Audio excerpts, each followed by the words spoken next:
Hi, I'm Alissa Osterhaus, a licensed specialist clinical social worker and a staff clinician at Family Service and Guidance Center. Welcome to the first of 3 real-world parenting videos for the month. Our topic is eating disorders.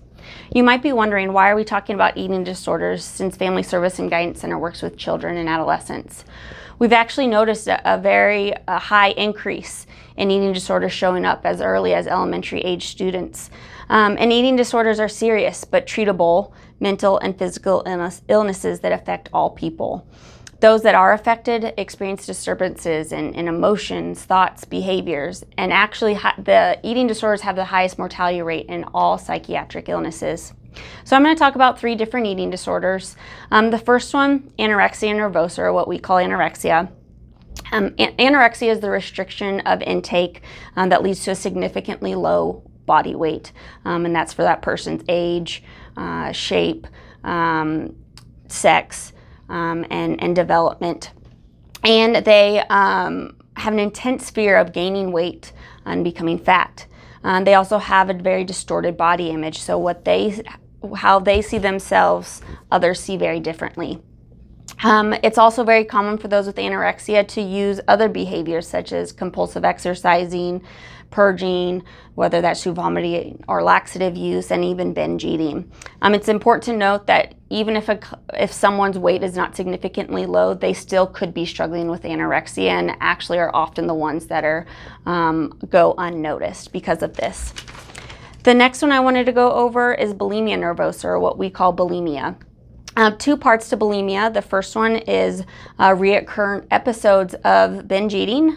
Binge eating is characterized by eating a discrete period of time, an amount of food that is larger than someone else might eat in the same period of time, and there's a sense of lack of control while they're eating during the episode. The other part of bulimia is recurrent behaviors to prevent weight gain. So that's vomiting, laxative use, restricting, and excessive exercising. Now, binge eating disorder is the binge eating without the use of behaviors to prevent weight gain. So binge eating does not have the purging or getting rid of food in the way that bulimia does. Binge eating is specifically eating a large amount of food in a short period of time, feeling uncomfortably full, and maybe eating even when they're not hungry.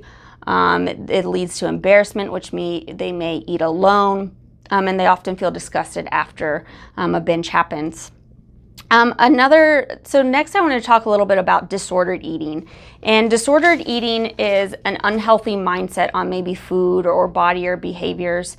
And we see this everywhere. It's to promote health or promote weight loss. It's very common in our diet, in fad diets or cleanses. That could be skipping meals, exercise regimens.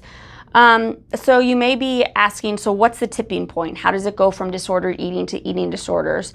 Well, some things that you can pick up on it. Is this a frequent pattern? Are they consistently focusing on their appearance? Are they obsessed with working out? Are they do they have a very unhealthy view of their body and food? Is it impairing their ability to do other things? And like I said, is their physical activity, maybe it's gone from moderate to obsessive, or eating has gone from regular to erratic, and now using behaviors like binging, purging, or restricting, and has their weight changed?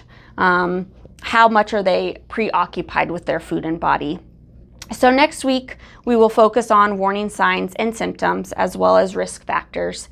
I do want to share that most of this information came from the Emily program as well as NEDA, so the NEDA website, the National Eating Disorder Association. So that's all for today. Please join me again next week for some more real-world advice on how you can help your child.